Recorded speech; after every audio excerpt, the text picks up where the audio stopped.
Only thing that keep me up when I'm feeling down. I don't know about you, but I gotta keep my eyes around. I done look hard to search, but it's hard to find another shorty like mine. Baby, yes, I... Where you going? Addicted to how we kick it. Love it when you stay with me. Something. What's up, man? What's up, man? What you doing? What you doing, Puzzle? What's going on, Frankie gang? It's your boy Frankie. I'm having a Frankie day, doing it Frankie's way. And I hope y'all doing the same, man. First and foremost, I want to thank you for clicking on my video and checking out what I got going on for today. If you haven't already, go ahead and subscribe to the boy. Make sure you hit the notification bell and get all the notifications so you know exactly when I drop, how I drop, and what it's about. Also, go ahead and like. Make sure you comment. If you gonna comment, you don't know what to say, you can always put the Frankie gang. Yes, sir. Drop the Frankie gang in the comments for the boy. So today, y'all already know by the title and the thumbnail, we're going to have us a little mukbang. Hopefully. I mean, you know what I'm saying? Your boy trying to, I'm hungry. I want some food. You know what I'm saying? I'm hungry. So we're going to have a little mukbang. And we're just going to talk about, you know, the whole car situation. What happened with the Widebody Scat pack. And yeah, I'm just going to sum it up all in one video for everybody who didn't get a chance to check out, you know, like the little 3-part series that I did. Then I'm going to give y'all like the little intricacies that I didn't put in the video just because I didn't have time to record. So stay tuned, sit back, get your popcorn, get your brother, your sister, your mama, your dog, your cat. I don't care who you get. Sit down and watch the boy. Thank you for coming on the video. See you when I see you. Yes, sir.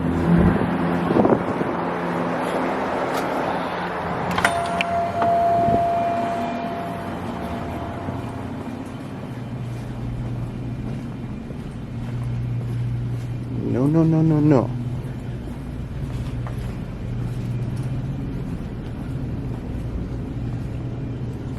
Where is it?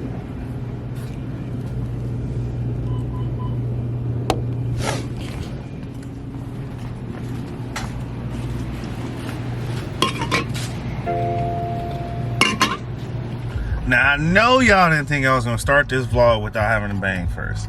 I ain't got the Carhartt shirt on today, but I got the bang, so I'm keeping one of the traditions going. You know, I rock Carhartt every day and drink a bang every day. But yes, sir. Cheers. Delicioso. Alright, gang, so I figured out what I'm gonna eat for the mukbang, what we gonna be enjoying today. And I'm about to get some Raisin Canes. Now, there's a lot of debate between what's better, Raisin Canes and Chick-fil-A, and I'm gonna tell you right now, Chick-fil-A ain't even touching Raisin Canes. Like, first off, y'all close on Sunday. I'm hungry on Sunday too, just like I'm hungry on Saturday. That's just fucking stupid. Raisin Canes is so much better. Like what Kodak Black say, I can't even say it. What Kodak Black say? We can hit by it. Yeah, we can hit by it. Raisin Canes is definitely better, man. Alright, so I'm asking you this question too. So she doesn't want to be on camera, so that's fine. But I read this thing on the internet today, and it was like 40 years ago, right? You listening? 40 years ago, this lady, she got an anonymous sperm donor, right? So she went to the doctor to get a sperm donor so she can get pregnant. Okay. She didn't have a spouse. So come to find out, present day today, 40 years later, the sperm donor was the doctor who actually inseminated her. Like, he used his own sperm. So should she have the right to sue him? Because she asked for an anonymous donor, and she did not specifically say. Technically, no, because she didn't. I mean, like, she didn't say where it's supposed to come from. Exactly. Like what type of person or anything like that. So, no, technically, she cannot sue him. Yeah, I think what it was is, it's like, for one, how can you look up an anonymous sperm donor? I'm pretty sure you can't do that. So I don't know. That already seems kind of shiesty. Yes. Like, how, you're not supposed to be able to look it up. My whole thing is like, I hate to like think this about people, but she probably looked them up and realized like who it was and the fact that he was rich, and was like, I'm gonna sue his ass. Because he's a doctor. Because he's a doctor. Making money at exactly. So, yeah. Because if it were to come from some fucking like trucker dude, like, yeah, it wouldn't matter. Because if you ask for something anonymously, that doesn't automatically exclude the person who's gonna give it to you. Yeah, so I don't think she should be able to sue. What y'all think though? Like, I don't know. That's crazy. Yeah, I don't know. If you ever think though, like, if it's against the rules of the hospital, doctor's office, wherever he's working at, like, he could lose his job, because I don't know if it's against the rules to do that. Like, you don't want to just go jack off in the bathroom and fucking. But what if he's just a regular sperm donor and it's like luck of the draw? Like, I don't know all the specifics. Like, do they get a sheet of whose sperm they pulling? Like, probably though. But it's anonymous, so even they probably don't even know for real. That's true. Yeah. I don't know. I wonder how much you get paid for donating sperm. I could have a whole bunch of little Frankies running around. I wouldn't even know it. Oh, no. No kiddos here. Yeah. All right, gang. So we're finally at the destination we were going. At the beautiful Forest Reserve. I decided I was going to eat outside today. Hopefully y'all can hear me. It's a little bit windy. Yeah, we got our Raisin Canes, the sweet tea. That's the right way to go. Hey, you're in my shot, buddy. But yeah, so we're going to talk about what y'all came here for. So, you know what I'm saying? Got my box combo with the extra toast. But alright, so let's get into it. So first and foremost, do I think you should buy a used Scat Pack? Truthfully, no. And the reason I say that is just because from what I learned from this experiment, right? What am I talking about? From what I learned from this experiment, I said it again, this experience, you can't trust the dealer's word. Like, they'll tell you the car is in good shape. You know what I'm saying? They'll tell you they did that full 100 point or 120 point inspection. And that's not even the case. So, truthfully, you can't trust what people tell you anymore. I feel like, you know, I was always raised that your word was bond. So, you know, I weigh heavy on that. But you can't trust what the dealer says. And on top of that, I mean, just look at the internet. You search up Scat Pack, you search up 392, Widebody, whatever the case is, and what do you see them doing? Burnouts, donuts, 360s, smacking poles, hitting trees, hitting people, right? So imagine you go buy a used Scat Pack. Let's say that person was just lucky enough to not crash it, but they still was doing donuts and tearing the car up, this and that. So even if it got low mileage on it, there's probably some heavy miles on that car, honestly. So my honest opinion is I don't think you should buy a used Scat Pack. If you're going to go Scat Pack, Widebody, Hellcat, anything like that, I definitely suggest you go brand new. And if you can't afford brand new, save up your money until you can. It's definitely not worth it trying to go used, because, like I said, you never know what happened to that car before you had it. Man, right, this shit is fire. But to summarize my situation, so not even a full month ago, so I'll say the first weekend in May, you know, I ended up going to a Dodge dealership to purchase a Widebody Scat Pack. It was a Challenger that a mutual friend, or a friend of a friend really, had was selling the car. So what we did, we decided to meet up at the Dodge dealership to turn it in to make sure, you know, everything was right with the paperwork. And also because if you go to a Dodge dealership, you just assume it's more trustworthy, right? So we go to the dealership just to ensure the deal is done correctly, you know, all the paperwork and stuff like that. So, long story short, they end up purchasing it from the guy, the original owner, and then selling it to me. So they sold me the car. I had the basic warranty. The car only had 11,000 miles on it. You know, with the Mopars, I think it's like a 6-year 50,000 or a 5-year 50,000 miles or whatever. So I was well under that. So it should have had warranty. So I bought the car, thinking they did their inspection, or thinking they would own up to not doing their inspection of the vehicle, you know, before they sold it to me. And assuming, like, if they did their inspection, the car was going to be fine, this, that, and the third. So I bought the car the same day I bought it. They had never did their inspection. So this was unbeknownst to me because I sat at the dealership for about 6 to 8 hours. So I don't know what they were doing with the car in that amount of time. So come to find out, they didn't do the original inspection. So I told them, like, hey, you know what? I'm going to come back a week later so y'all can do the original inspection, and then we can make sure everything's okay with the car. So I come back a week later. Within that first week, the check engine light came on. It was throwing codes. Long story short, if y'all saw the video, it was because the car was catless. So in the state of Illinois, you cannot sell a car that won't pass emissions. So that's already strike number one. Strike number two, in Illinois, you cannot sell a used car without doing an initial 120 point inspection. So that's strike two for them. Then strike three for me, which really kind of you know, rang a bell in my head, was when I took it to the dealership that following Saturday. They did a full inspection on the car and told me everything was wrong with the car, which was just like a check engine light because of the catalytic converter. But they told me the car was fine, wasn't nothing gonna happen. And I asked them like 3 or 4 times, is the car okay? Can I drive it? Is my car gonna blow up on me? Blah, blah, blah. They told me the car was cool. Hold on, let me eat.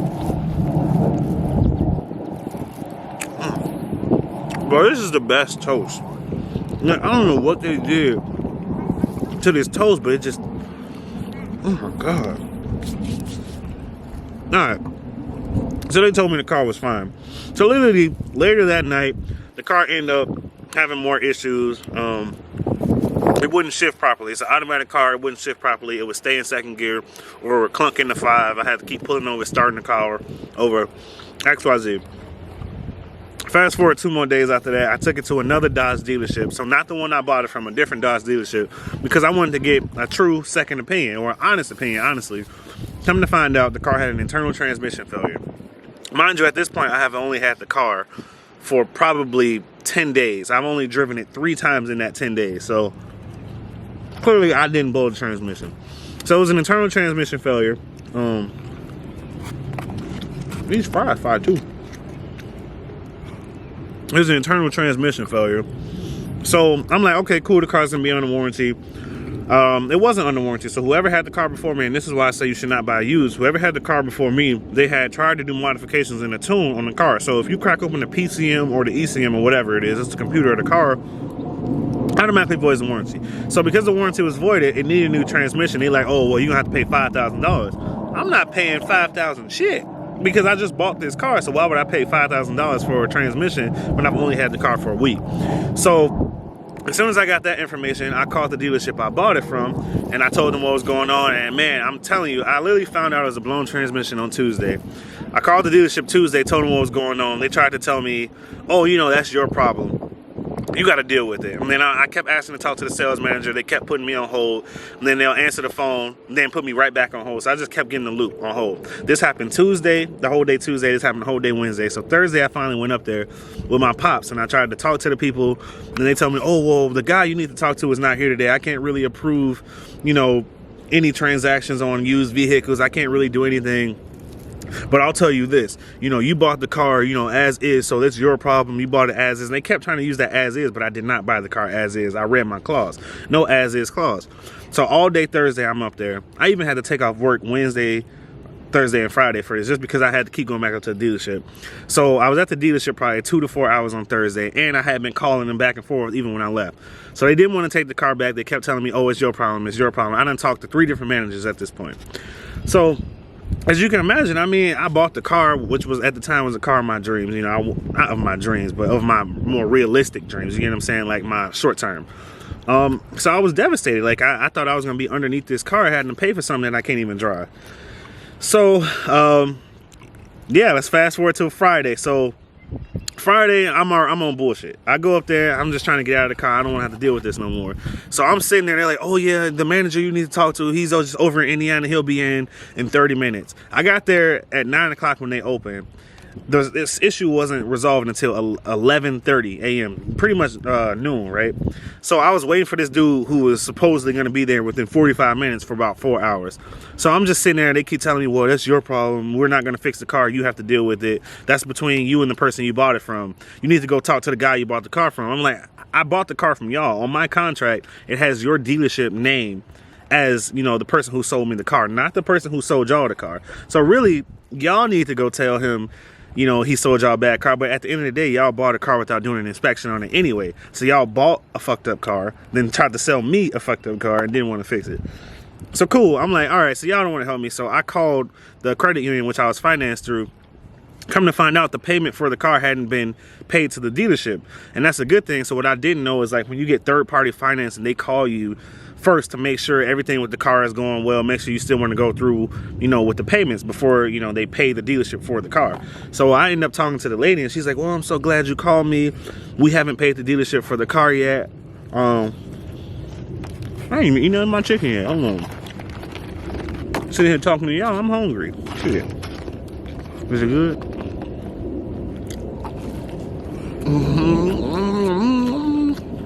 Y'all want some? Here. Nom, nom, nom, nom, nom, nom.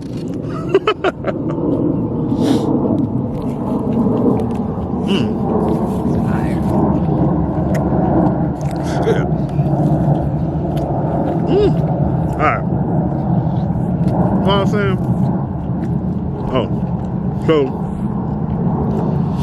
I called the credit union, and they hadn't paid the dealership for the car yet. So she was like, yeah, we're not going to buy a lemon. So I'm glad you called. We're going to stop the payment. So because they stopped the payment, I didn't have nothing to do with the car, truthfully. So that whole week 14 days relatively that I had the car, I technically didn't own it. So coming to find out, man, the dealership didn't actually, they illegally, so they just gave out false paperwork to the dude who sold the car to make it look like they bought it from him. But what they did was they bought the car, didn't pay his loan off yet. So within that 14-week span, he still had to pay a payment on the car, mind y'all. They was waiting for me to sign the paperwork from, you know, my financing agency, you know, the credit union. They were gonna take that money, pay off his loan, and then pocket the profit and try to get out of the deal. No, sir, I'm not doing it. It's not happening. So because I backed out of the deal, I told the, you know, the credit union don't pay for it. I went inside the dealership, bro. I'm telling you, I feel like it, man. I went inside the dealership. I took both the keys off my key ring. I said, look, I just called the credit union. I don't have nothing to do with this car. They would not be paying for the car. I'm leaving. I left the keys on the counter. As I'm leaving, the dude I've been waiting 45 minutes for, mind you, it's been 3 to 4 hours. He finally comes out. Do you want to just return the car? Bro, what? Yes, of course I want to return the car. I've been telling y'all about this issue for 4 days now. Y'all kept telling me it's your problem, you got to deal with it. And honestly, at first I just wanted them to fix the transmission and I was gonna still keep the car, but at that point, man, I was done with it. I didn't want it no more. So long story short, if you gonna buy any performance car, honestly, I wouldn't buy used. That's just me. Unless you have to. I mean, but if you want a sports car, you're talking about anything over $60,000, you might as well save up and get it, or look into leasing the cars, man, because going used, you don't know what happened to that car before you had it, man. It's just too risky to be under a car payment, you know, for that much money, and you don't know what the history of that car is. You can get the Carfax, but not everything is reported. I got people who I know who got in car accidents, and it wasn't even reported on their insurance. So that could happen to any car, and you wouldn't even know it. So long story short, I don't suggest anybody buy any used wide body Scat Packs, narrow bodies, any Hellcats. If you're gonna get that car, you definitely got to get it brand new, man. And honestly, last thing, know what you're getting yourself into. You know what I'm saying? Like, I got lucky. I ain't gonna tell you all the specifics, but when I actually went back and looked over my paperwork for the car, man, they overcharged me an arm and a leg for the car. So they tried to make a big ass profit, and the only thing they did was buy the car from him and then sell it to me. They tried to pocket all that money. So the dealership was shady, man. I'm not gonna drop no names because I ain't trying to cause no bad blood. Like, I'm out of the deal. The dude who sold the car to the dealership out of the deal. He ain't got to worry about it. So me and him cool, but just know what you're getting into. So takeaways from this video is don't buy used performance cars. Like, if it's a Toyota Camry or a Kia, whatever, Optima, you know, them cars that last forever, yeah, buy used. By all means, those cars will run forever as long as you take care of them. But any sports cars, I don't recommend buying used. And two, common sense, but I mean, you know, when you're excited and you go into the dealership, make sure you read what you're signing. Know what you're getting yourself into, man. Because these dealerships, they just want your money at the end of the day. They're there to take advantage of you. They're never there to help you. That's the story of what happened with the Scat Pack. So right now, your boy don't have a car. I mean, I got a car, I got something to drive, but I don't have the car that I want. So I'm just in the market looking for cars. So that's the end of that chapter. I'm out of that car, so and I'm definitely gonna have an amazing summer. As y'all, hope y'all do as well. But yeah, so just stay tuned. Appreciate you for checking in. It's your boy Frankie. Make sure you like, comment, and subscribe. Y'all have a good one.